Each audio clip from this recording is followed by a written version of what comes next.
Run this video, I'm going to try to pick another master lock here. This is a master lock Magnum. It's a disc lock. My buddy got rid of a storage unit and just gave this to me. And this is tough under fire like all master locks are.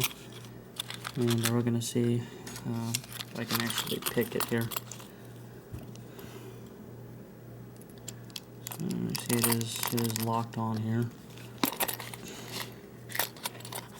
Find a way to do this in a package.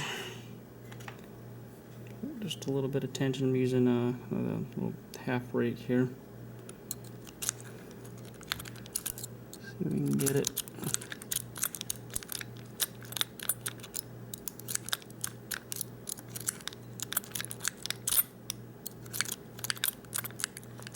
There it goes.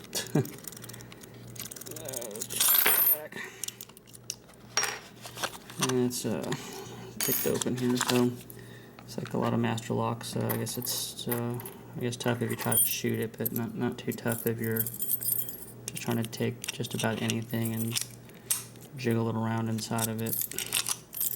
So, all right, until next time.